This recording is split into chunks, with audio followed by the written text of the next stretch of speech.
बिस्मिल्लाहिर्रहमानिर्रहीम, अस्सलाम वालेकुम। आप देख रहे हैं program news night with Anika Nasar. नाज़रीन, हम सियासत को इस ज़ाविये से देख रहे हैं कि सियासी अदम इस्तेहकाम इस हद तक बढ़ चुका है कि सियासी दर्जे हरारत के साथ साथ माशरे के अंदर अदम बर्दाश्त उरूज पर पहुंच गई है। हमारे यहाँ बाकी ज़ाविये सियासत के और पॉलिटिकल इंस्टेबिलिटी यानी सियासी अदम इस्तेहकाम के नहीं देखे जा रहे। जब कोई मुल्क सियासी अदम इस्तेहकाम का शिकार होता है तो बाकी दुनिया के अंदर एक बड़ा नेगेटिव इम्पैक्ट जाता है, जो नेगेटिव इम्पैक्ट जाने के बाद किसी भी मुल्क की मईशत डायरेक्टली हिट होती है, किसी भी मुल्क की जो गुडविल होती है वो बड़े बुरे तरीके से डैमेज होती है और साथ ही साथ डिप्लोमेसी करना मुश्किल हो जाती है। ऐसी सूरत हाल के अंदर जब आपकी एक्सपोर्ट के ऊपर इम्पैक्ट होता है तो फौरी तौर पर आपके घर के अंदर एक ऐसा मुल्क जिसके अंदर इंपोर्ट बहुत ज़्यादा एक्सपोर्ट बहुत कम है, हमारे लिए तो थोड़ी थोड़ी एक्सपोर्ट भी बड़ी अहमियत की हामिल है, एक ऐसे मुल्क में इकॉनमी का मजीद क्राइसिस डेवलप होता है। इसीलिए कहा जाता है कि पॉलिटिकल इंस्टेबिलिटी इकोनॉमिक इंस्टेबिलिटी से जो है वो बिल्कुल मिलती है, एक साथ चलती हैं, ये हाथ पे हाथ लेकर चलती हैं। लेकिन एक और चीज़ इनके साथ हाथ में हाथ लेकर चलती है और वो है कंट्री का, मुल्क का इमेज। इस इमेज के ऊपर क्या फ़र्क पड़ रहा है? जो फिफ्थ जनरेशन वॉरफेयर है जिसका पूरा पूरा फ़ायदा इस टाइम पर भारत उठा रहा है, उस के हवाले से भी बात करेंगे। क्योंकि आपने नोट किया होगा जैसे ही सियासी अदम इस्तेहकाम बढ़ा है, और मैं तमाम सियासी जमातों को इसका मोरद इल्ज़ाम इसलिए ठहराऊंगी क्योंकि हर कोई इस मामले को, इस सूरत हाल को डिफ्यूज़ कर सकता है लेकिन करने की कोशिश नहीं कर रहा। तो सूरत हाल ये है कि भारत की तरफ से पाकिस्तान का इमेज ख़राब करने की कोशिश की जा रही है। मेरे साथ जो मेहमान मौजूद हैं उन्हीं से इस सियासी इंस्टेबिलिटी के मुख्तलिफ ज़ाविये जानने की कोशिश करेंगे। मेरे साथ फॉर्मर एम्बेसडर आसिफ दुर्रानी साहब मौजूद हैं, बहुत शुक्रिया एम्बेसडर साहब आपने हमें ज्वाइन किया। फॉर्मर एम्बेसडर मोहम्मद आलम ब्रोही साहब मौजूद हैं, बहुत शुक्रिया ब्रोही साहब आपने भी हमें ज्वाइन किया। सीनियर डिफेंस एनालिस्ट हमारे साथ मौजूद है लेफ्टिनेंट कर्नल आबिद लतीफ़ सिंधु साहब, बहुत शुक्रिया आपने भी ज्वाइन किया।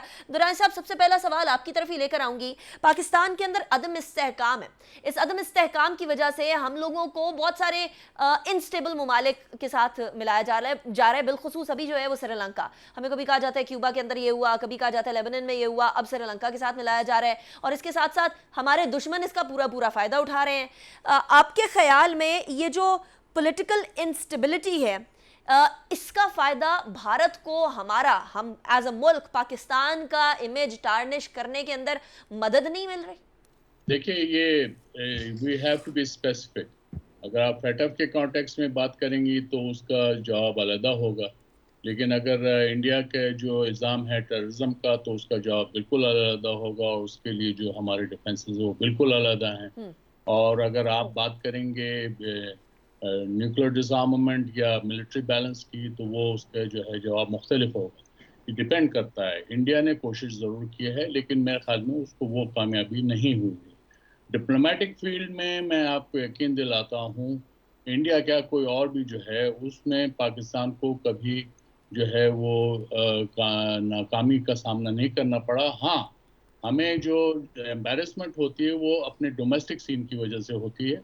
और जैसे कि हेनरी किसिंजर का कहना था कि your foreign policy is a reflection of your domestic structure. तो आप इस वक्त जो हालात चल रहे हैं, आप बताइए कि दुनिया में के लोग जो है वो क्या रीड कर रहे होंगे। जो डिप्लोमेट्स यहाँ इस्लामाबाद में बैठे हैं वो किस किस्म की रिपोर्टिंग कर रहे होंगे पाकिस्तान के बारे में, यहाँ की लीडरशिप के बारे में। अगर आपके ही लीडर बाहर जाके कहें कि हमारे मुल्क के लीडर करप्ट हैं या मुल्क में करप्शन है, तो कौन यहाँ पे इन्वेस्टमेंट करेगा? आप जो है जब, तो इसलिए हमें जो है इंडिया को ही बिल्कुल मोरद इल्ज़ाम नहीं ठहराया जा सकता। वो ठीक है, वो अपने तौर पे जो काम कर रहे हैं। अब FATF की बात हो रही है, FATF की, तो वहाँ पे आप देख लीजिए पाकिस्तान ने वो तमाम शराइत पूरी की, उसमें खाली इंडिया एक फैक्टर नहीं था। उसके अंदर हमारे यहाँ हमें बाज़ वो लेजिस्लेशन करनी थी जिसका ताल्लुक टेररिज्म, काउंटर टेररिज्म से था, और वो जब आपने की तो आपके जो है आपको उसमें सहूलत मिली। उसके अलावा ये भी है कि आप जो है एक न्यूक्लियर पावर हैं, आपको उसके मुताबिक बिहेव करना है।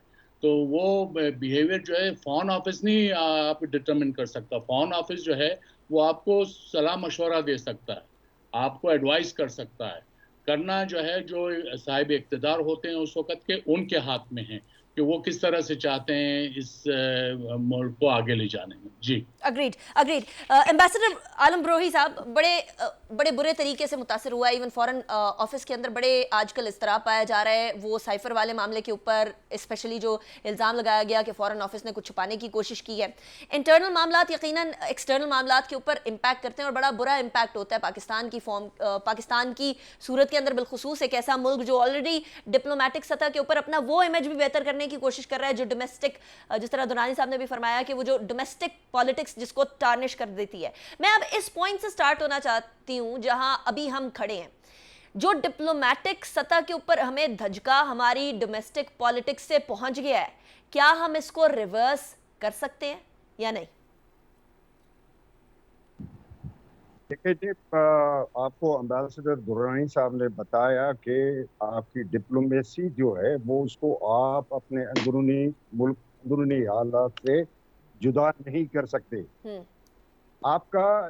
आपकी जो डिप्लोमेसी है, जो आपका फॉरेन पॉलिसी है, वो एक्चुअली उन्होंने सही कहा कि reflection of the internal situation of the country. एक तो चीज ये आप नोट कर लें।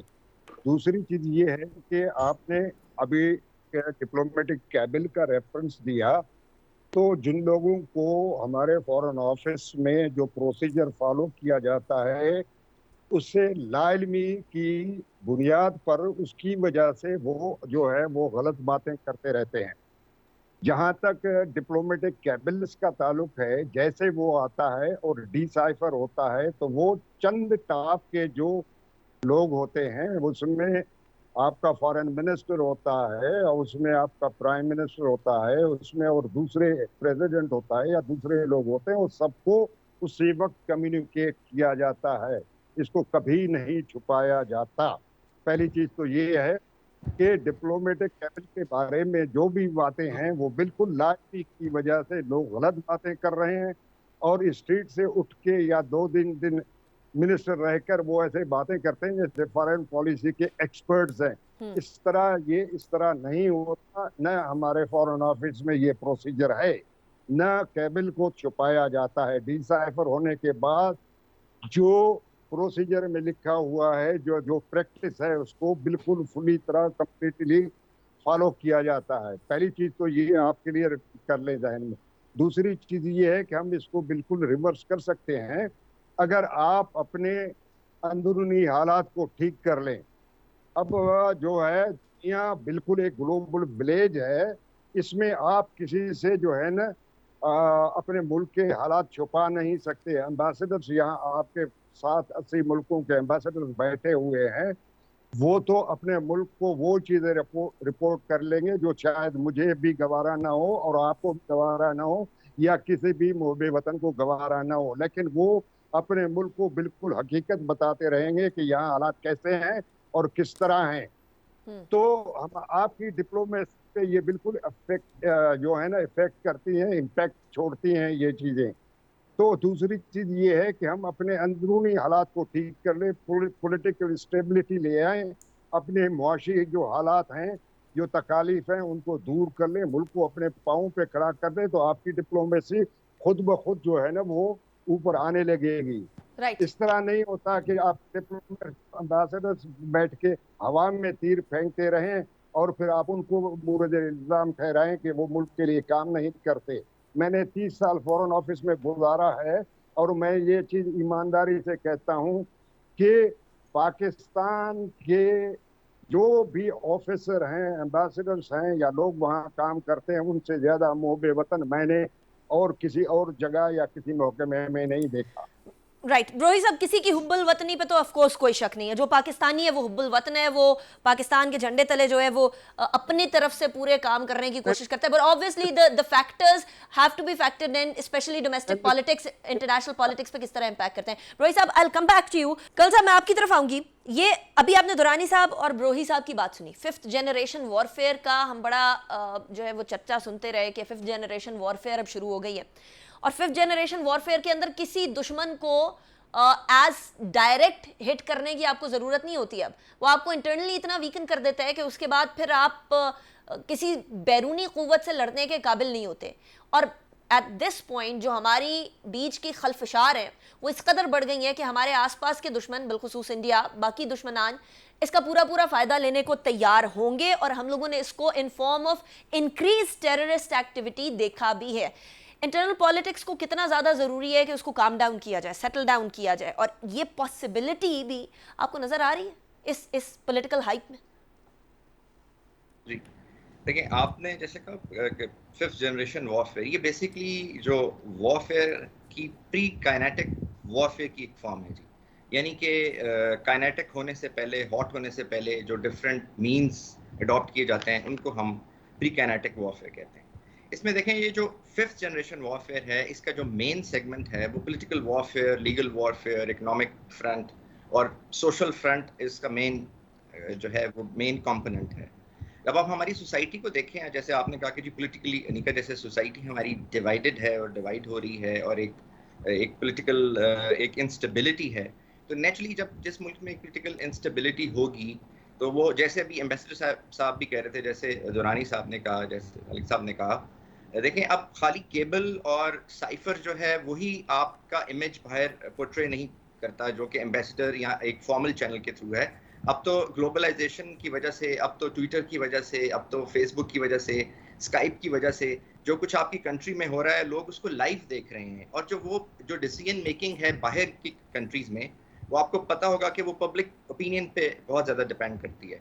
सो ना सिर्फ ये है ये कि आपका जो एक इमेज गलत जा रहा है थ्रू ऑफिशियल या फॉर्मल चैनल्स, वो भी गलत जा रहा है, बल्कि जो इनफॉर्मल चैनल्स के थ्रू जा रहा है जो कि पब्लिक ओपिनियन उन कंट्रीज में बनाता है, वो भी एक नेगेटिव इमेज पोर्ट्रे हो रहा है। तो आई थिंक ये जितना ये हमारे जो पॉलिटिकल डिवाइड है, मैं किसी पर्टिकुलर लीडरशिप की बात नहीं कर रहा, लेकिन कोई जो भी पॉलिटिकल डिवाइड है, जो पॉलिटिकल पार्टीज हैं, उनको आई थिंक ये देखना चाहिए कि एक लेवल तक तो जो पॉलिटिकल स्ट्रगल है उसकी समझ आता है, लेकिन उसको अगर बहुत ज़्यादा ड्रैग किया जाए उस पॉलिटिकल, और आपके जो इश्यूज हैं, रियल इश्यूज, वो बहुत बैक बर्नर पे चले जाएं। इस वक्त अगर आप देखें, we are heading towards a food crisis, we are already into a very severe energy crisis, और इकोनॉमिक क्राइसिस तो कुछ डिटेल उसकी बताने की ज़रूरत नहीं है कि हमारी इकोनॉमिक स्टेबिलिटी है, इकोनॉमिक हेल्थ की क्या सिचुएशन है। तो आई थिंक ये सारी चीज़ें, ये क्वेश्चंस भी तो पॉलिटिकल क्वेश्चंस हैं, खाली पॉलिटिकल क्वेश्चंस इक़्तिदार के, पॉलिटिकल पार्टीज़ के तो नहीं हैं। फिर पॉलिटिकल क्वेश्चंस जो हैं इंटरप्रिटेशन के, कॉन्स्टिट्यूशन के, और वो सारी चीज़ें जब ये लिंक होती हैं, तो आई थिंक इन सारी चीज़ों को एक पॉलिटिकल कंसेंसस के साथ और पॉलिटिकल लीडरशिप को इस वक्त देखना चाहिए, और आई थिंक इसके ऊपर कोई डिस्कशन होके तो इस मसले को कोई हल निकालना चाहिए, ताकि कंट्री, जैसे दुरानी साहब ने भी कहा कि जो हमारा इमेज पोर्ट्रे हो रहा है, और कंट्री एक स्टेबिलिटी की तरफ जाए। राइट कर्ल साहब, मैं ब्रेक की तरफ जाना चाह रही हूँ, लेकिन अनफॉर्चुनेटली हम लोगों को नेशनल डिस्कोर्स तो कोई नजर नहीं आ रहा। सियासी अदम इस्तेहकाम को खत्म करने के लिए कोई हाथ मिलाने को तैयार नहीं है आपस में, तो फिर नेशनल डिस्कोर्स तो दूर की बात है। लेकिन ब्रेक की तरफ जाएंगे, ब्रेक के बाद वापस आएंगे and then will take the discussion forward.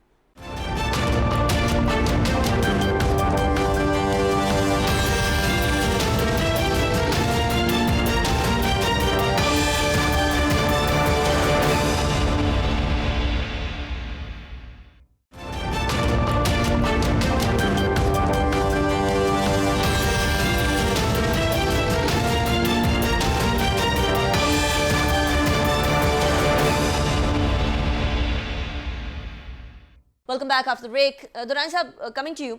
मैं इब्तदाइये के अंदर श्रीलंका की बात कर रही थी, क्यूबा की बात कर रही थी, लेबनान की बात कर रही थी, हमें भी इसी से मिलाने की कोशिश की जा रही है। बिलखुसूस भारत की तरफ से तो पूरा पूरा कहा जा रहा है कि देखें आप लोग जो हैं वो उसी तरफ जा रहे हैं, उसी डगर पर चल पड़े हैं जिस डगर पर श्रीलंका चल चुका है, और उससे मिलाना की कोशिश की जा रही है, मिलाइन करने की कोशिश की जा रही है पाकिस्तान के न्यूक्लियर प्रोग्राम को भी, कि देखें जी पहले हमारा जब टेररिज्म होता था तो उस टाइम पे कहा गया कि टेररिज्म है तो क्या ये रिस्पॉन्सिबल स्टेट है, क्या इसको न्यूक्लियर आर्म्ड होना चाहिए, क्या इनका न्यूक्लियर आर्सेनल सेफ है या नहीं। और अब इकोनॉमी की वजह से ये सवाल उठाने की कोशिश की जा रही है, पॉलिटिकल इंस्टेबिलिटी की वजह से सवाल उठाने की कोशिश की जा रही है। क्या ये पाकिस्तान का इमेज जो ख़राब करने की और पाकिस्तान के बारे में एक इबाम पैदा करने की दुनिया के अंदर कोशिश की जा रही है, क्या आपको लगता है कि हम इसको केटर कर सकते हैं, काउंटर कर सकते हैं? देखिए, न्यूक्लियर प्रोग्राम या आपके न्यूक्लियर एसेट्स के बारे में एग्जेजरेशन ज़्यादा है, और उसमें हुआ हक़ाइक़ पे मबनी नहीं है। ठीक है, पॉलिटिकल इंस्टेबिलिटीज़ रहती हैं। अब आपने ये देखा सोवियत यूनियन जो है 15 मुल्कों में टूट गया, क्या उसके न्यूक्लियर वो जो एसेट्स हैं वो क्या बिखर गए सारी दुनिया में? ऐसा नहीं हुआ। कुछ odd cases of orphan sources की बात हुई, बाज जो ब्रेक अवे कंट्रीज थे उनके मटेरियल के कॉन्टेक्स्ट में। लेकिन जहां तक न्यूक्लियर ओवरऑल असेट्स की बात है, वो रशिया उसका सक्सेसफुल स्टेट बना। ये तो एक एक्सट्रीम में एग्जांपल थी। पाकिस्तान के अंदर उस तरह की खुदा न खास्ता सूरत हाल नहीं है। यहाँ पे बहरहाल एक स्टील फ्रेम मौजूद है जिसमें सिविल और मिलिट्री ब्यूरोक्रेसी जो है वो मौजूद है। आप उस पर जितनी भी तनकीद कर लें वो अपनी जगह है। जापान के अंदर भी एक ज़माना था जहाँ हर 6 महीने बाद एक हुकूमत चेंज हो जाती थी, लेकिन उसका स्टील फ्रेम जो था वो मौजूद था, वो मुल्क को स्टेबिलिटी देता था। पाकिस्तान के कॉन्टेक्स्ट में भी ये चीज़ मौजूद है। और इसमें ये देखना है कि ये जो हमारे जो जो जो पॉलिटिकल फोर्सेस हैं वो कैसे रिकंसाइल करती हैं, उनको आर्ट ऑफ गवर्नेंस किस तरह से आता है। अब इंडिया के अंदर जो है एक दलित खातून जो है वो प्रेसिडेंट बन रही है, वो एक प्रोसेस के जरिए बनी है। तो हमारे पॉलिटिशियंस को वो प्रोसेस जो है उसी तरह से उसको करना पड़ेगा। ये ना करें कि वो जो है अपनी अददी उसकी जंग में वो कर लें। इस वक्त तख्त लाहौर की जो जंग चल रही है उसमें पूरे मुल्क को they are holding the whole country for ransom. ये एक यानी शर्मनाक बात है। और इसके इसके जो जो जो मज़मरात होंगे वो यकीनन नेगेटिव है आपके इक़्तिसाद पे। बहरहाल आज से नहीं, अब वो पिछले 4 साल से ही बुरा असर पड़ रहा था और उसके जो अब नताइज जो हैं आपके सामने आ रहे हैं, वो 1-2-3 दिन में तो मईशत ख़राब नहीं हो जाती ना। तो ये एक ओवरऑल प्रोसेस है जिससे आपको नबर्दा आज़मा होना है और ये वो गलतियाँ हैं जिससे आपको सीखना भी है। और मैं ये भी आपको बता दूं, ब्राज़ील और अर्जेंटीना जो है 1500% जो है वहाँ पे इन्फ्लेशन होता था, आप तो 23% पे घबरा रहे हैं। तो ये ऐसा नहीं है। बैंकरप्ट जो है अर्जेंटीना 12 दफ़ा बैंकरप्ट हो चुका है IMF के उसमें। तो ये ऐसा नहीं, ये बैंकरप्सी के ये वो लोग हैं जो उस तरह की उड़ा रहे हैं जैसे आया द कंट्री खुदा न खास्ता विल डिसिपेट, और ये ऐसी बात नहीं है। आप एक 22 करोड़ का मुल्क हैं, एक न्यूक्लियर पावर हैं, आपकी एक स्टैंडिंग है, ठीक है, उसका इरोजन आ जाता है वक्त, ये बाज जो है प्रॉब्लम्स आ जाते हैं। चाइना ने ये फेस किया, रशिया ने ये फेस किया, बाकी दुनिया ये फेस कर रही है, ये ऐसी नहीं है। लेकिन उसके लिए ज़रूरी है कि हमारे जो सियासतमदार हैं वो इस बात का एहसास करें कि जो गवर्नेंस के जो तरीके हैं, आदाब है, सिविलिटी है, उसको किस तरह से आप लाते हैं। कवानीन आपके पास सब कुछ मौजूद हैं, असल चीज़ है रूल ऑफ लॉ। अगर हमारे सियासतमदार अगर रूल ऑफ लॉ को जो है इंश्योर कर लें तो मेरे नज़दीक आपके जो है वो बड़े मसाइल जो है वो हल हो जाएंगे। राइट। अच्छा एम्बेसडर ब्रोही साहब, क्योंकि आप लोगों ने मामलात को बैरून मुल्क से देखा है और ये देखा है कि बाहर के ममालिक के अंदर क्या चीज़ें इमेज को ख़राब करती हैं और क्या चीज़ें इमेज को बेहतर करती हैं, तो अभी इस मौके के ऊपर पाकिस्तान ऐसा क्या कर सकता है कि जो पाकिस्तान के बारे में एकदम से इबाहम की सी कैफियत बनना शुरू हो गई है। श्रीलंका से बहुत सारे लोग इसको कंपेयर करने लग गए हैं, जो चाहते हैं कि किसी तरीके से पाकिस्तान एक फेल स्टेट हो, जो कि नहीं होगा, कभी भी नहीं होगा। ऐसे क्या इमेज बिल्डिंग इक़दामात होने की ज़रूरत है जो कि इस तरह के इबाहम को ज़ाइल कर सकते हैं? देखिए जी, सबसे पहली तो बात यह है कि हमारे जो पॉलिटिकल लीडरशिप है उनमें एक पॉलिटिकल विल होना चाहिए कि इस मुल्क को हम पॉलिटिकली एंड इकोनॉमिकली ठीक करेंगे या करना चाहिए या करने जा रहे हैं।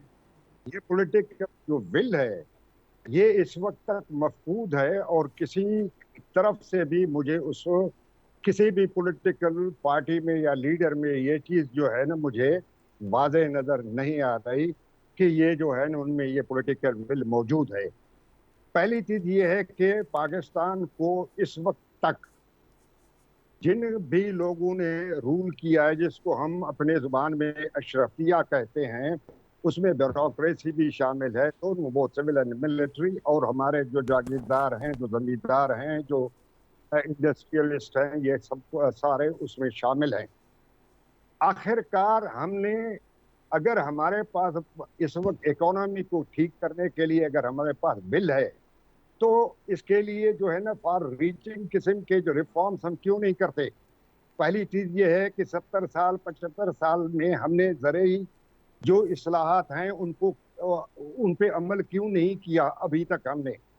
ये कहाँ का यानी किस मुल्क में है कि एक जमींदार के पास 32,000 एकड़ जमीन हो और उसके नीचे जितने भी हारी काम करते हैं थाउजेंड्स में, उनके पास 1 एकड़ जमीन भी न हो, वो आज भी 70 साल से यानी जनरेशन टू जनरेशन वो उसी आदमी के गुलामी में रहें।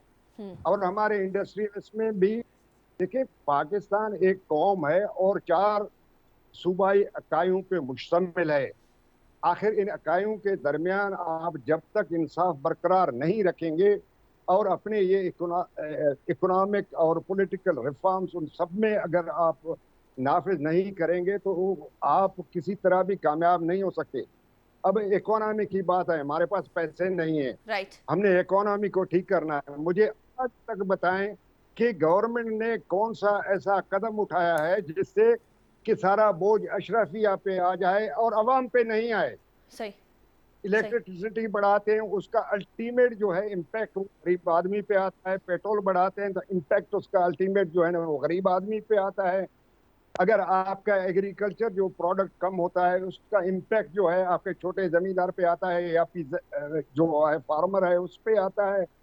तो मुझे ये सिर्फ बता दें कि आज तक उन्होंने कौन सा पॉलिटिकल विल शो किया है कि इस इकोनॉमी को हम ठीक कर रहे हैं। राइट, अभी तक किसी ने कोई कदम, चाहे पिछली government and obviously where there's a will there's a way, तरीका ढूंढा जा सकता है लेकिन ढूंढने की कोशिश नहीं की जा रही। कल साहब, आपकी तरफ ऑब्वियसली वो सिक्योरिटी वाला सवाल जो मैंने दुरानी साहब की तरफ किया था वो भी, और उसके साथ जरा ये भी मिला लीजिए कि सिक्योरिटी पैराडाइम के अंदर इंटरनल पॉलिटिक्स के अंदर इंस्टेबिलिटी इम्पैक्ट करती है स्पेशली इमेज को। ये जो हम लोगों ने रेकरेंट टेररिस्ट एक्टिविटीज बढ़ती हुई देखी हैं, इसका इम्पैक्ट डायरेक्टली पॉलिटिकल इंस्टेबिलिटी से होता है, और अगर होता है तो फिर हमारे सियासतदानों को कौन समझाए? जी, मैं जी दुरानी साहब की जो उन्होंने जैसे उन्होंने कहा बिल्कुल ठीक उन्होंने एक्सप्लेन किया हमारे न्यूक्लियर डिटरेंस को, लेकिन मैं इसमें एक चीज़ ऐड करना चाहूँगा कि देखें पाकिस्तान का जो न्यूक्लियर डॉक्ट्रिन है वो मिनिमम न्यूक्लियर डिटरेंस से अब जो है वो फुल स्पेक्ट्रम डिटरेंस पे चला गया। उसके बावजूद अगर आप देखें तो जो पाकिस्तान का सिक्योरिटी और जो सेफ्टी का रिकॉर्ड है वो इट इज़ वेरी प्रेजवर्दी। उसको सारे लोग इंटरनेशनल ना सिर्फ IAEA बल्कि जो थिंक टैंक्स हैं और जो इंडिविजुअल्स भी हैं जो न्यूक्लियर पॉलिटिक्स के ऊपर बात करते हैं, लिखते हैं, इंटरनेशनली लिखते हैं, वो सब इवन वो रजीम्स जिनका पाकिस्तान हिस्सा नहीं है वो भी उसकी तारीफ करते हैं। सो वो तो there is out of question कि वो दैट इज़ अल्हम्दुलिल्लाह in a very safe and secure hands, और उसका हिस्ट्री बताती है, सिर्फ कहने की बात नहीं है। जहाँ तक आपने रोहित साहब से एक सवाल किया था, मैं I just want to add a sentence on that कि पाकिस्तान को आप श्रीलंका से कंपेयर नहीं कर सकते। देखिए श्रीलंका की जो इकोनॉमी थी वो एक मेन जो इकोनॉमी का उसका जो चंक था वो टूरिज्म पे बेस्ड था, और कोविड की वजह से वहाँ पे प्रॉब्लम हुआ और वो सारा कुछ इशू हुआ। पाकिस्तान की इकोनॉमी उसके बिल्कुल ऑपोजिट है। और एक और चीज़ आप देखिए कि जो श्रीलंका में मूवमेंट चल रही है वो दोनों पॉलिटिकल पार्टीज के अगेंस्ट चल रही है, यानी कि गवर्नमेंट पार्टी के अगेंस्ट भी और अपोजिशन के अगेंस्ट भी। तो अगर आप श्रीलंका से पाकिस्तान को कंपेयर करें और यही पॉलिटिकल हाराते रहे तो फिर ये तो हो सकता है कि यहाँ के लोग भी जो सारे पॉलिटिकल पार्टीज हैं शायद उसके अगेंस्ट खड़े हो जाएं, क्योंकि जो पाकिस्तान अगर पॉलिटिकल जो है वो एपैथी की वजह से इस स्टेज पे चला जाए, खुदा ना खास्ता, कि जहाँ पे हमें इकोनॉमिकली रिट्रीव करना मुश्किल हो, तो आई थिंक तब तो आप उसको उस एनालॉजी को आप कह सकते हैं कि श्रीलंका वाली एनालॉजी हो सकती है। फिर लोग जो हैं वो पूरे पॉलिटिकल स्पेक्ट्रम के अगेंस्ट हो जाएंगे। जहाँ तक आपने बात की है कि ये जो इंस्टेबिलिटी है, जो इंटरनल इंस्टेबिलिटी है, ये हमारे इमेज को कैसे ये करती है, तो देखिए जो सिक्योरिटी है वो अब हम तो वैसे भी जो हमारी नेशनल सिक्योरिटी पॉलिसी, नई सिक्योरिटी पॉलिसी में पूरी दुनिया जो है वो नॉन ट्रेडिशनल सिक्योरिटी के कॉन्सेप्ट पे चली गई है, और वो कोई इंटेंशनली नहीं गए बल्कि वो इवॉल्व हुआ है सारे का सारा सिस्टम। वो इस तरह से इवॉल्व हुआ है कि जब ग्लोबलाइजेशन हुई है, जब इंटरनेशनल फोर्सेस और वो फोर्सेस जो कि कुछ आपके कंट्रोल में हैं और वो फोर्सेस जो कुछ आपके कंट्रोल में नहीं हैं, जब वो इंसान को सब कुछ डिक्टेट करने लग गई हैं तो वो सिक्योरिटी का कॉन्सेप्ट भी चेंज हो गया है। तो इस कॉन्सेप्ट में अगर आप देखें तो जब इंटरनली आपकी सिक्योरिटी नहीं होगी, अब जब इंटरनली एक्सटर्नल सिक्योरिटी के ऊपर आसरा भी करना मुश्किल हो जाएगा। सिद्धू साहब, मुझे ब्रेक की तरफ जाना है, ब्रेक के बाद वापस आएंगे। फिर मैं आप सबसे इस गवर्नमेंट के लिए एक एक सजेशन चाहूंगी कि आप लोग बैरूने मुमालिक क्या इमेज जा रहा होगा सिक्योरिटी पैराडाइम के अंदर और ये पॉलिटिकल इंस्टेबिलिटी, इन सबको मिलाकर आप इस गवर्नमेंट को क्या सजेशन देंगे आफ्टर अ ब्रेक?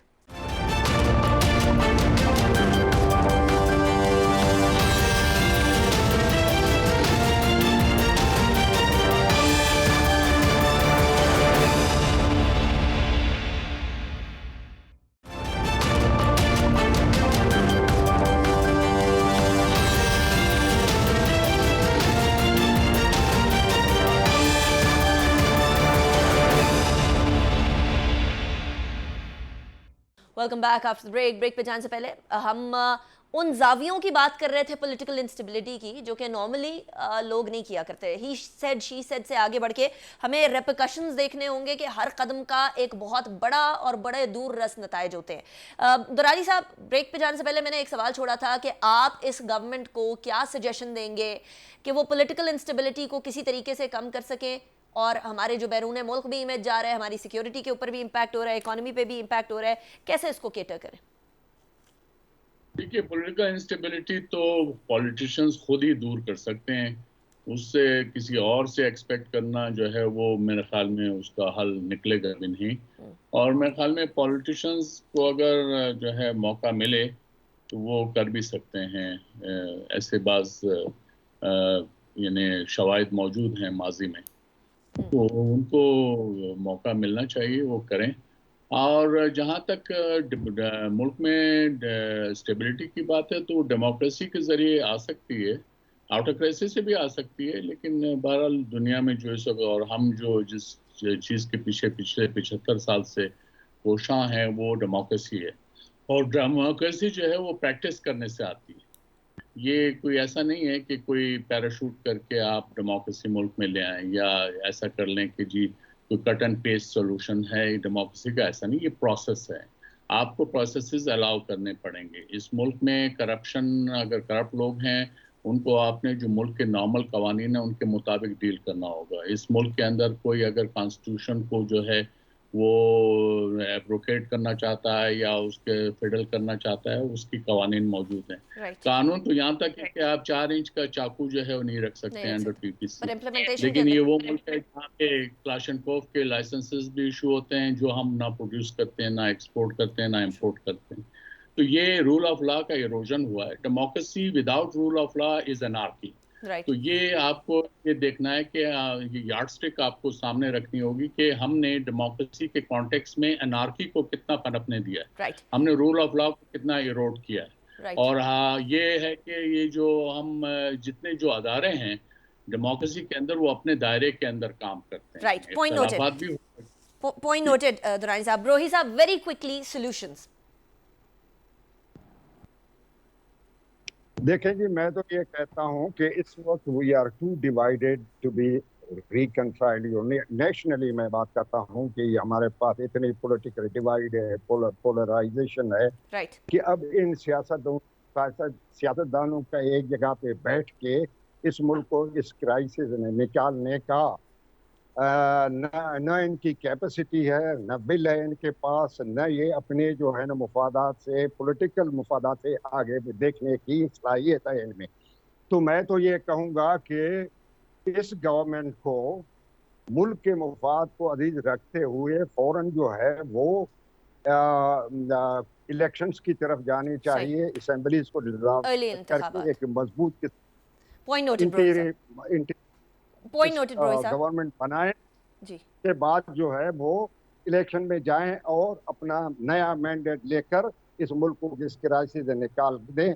इस पॉलिटिकल पोलराइजेशन में कुछ नहीं हो कोई सकता। भी सजेशन जो है ना वो असर नहीं कर सकता इस वक्त। सिद्धू साहब, वेरी क्विकली, आपकी नजर में क्या सोल्यूशन है? जी, मेरे ख्याल में तो अगर आप इमीडिएटली देखें तो जो जैसे बरोई साहब ने कहा, जो टेक्नोक्रेट का कंटेंट है गवर्नेंस के अंदर, आई थिंक वो किसी भी तरीके से what ever is the formula उसको इंक्रीज करना पड़ेगा। लेकिन अगर आप लॉन्ग टर्म में देखें तो हमें आई थिंक पॉलिटिकल प्रोसेस को बेहतर करने के लिए, क्योंकि पॉलिटिकल प्रोसेस जो है वो हमारा it is enrooted in the villages, in जैसे बरोई साहब ने पहले भी कहा था, वो बहुत रूरल एरियाज के अंदर जहाँ पे पॉलिटिकल प्रेशर्स की वजह से लोग वोट करते हैं और बहुत सारे फैक्टर्स होते हैं और वो वही फैक्टर बार बार रिपीट होते हैं, जिसकी वजह से जो पॉलिटिकल लर्निंग है वो एक्चुअली सही लर्निंग नहीं होती और हमें सही डेमोक्रेसी नजर नहीं आती।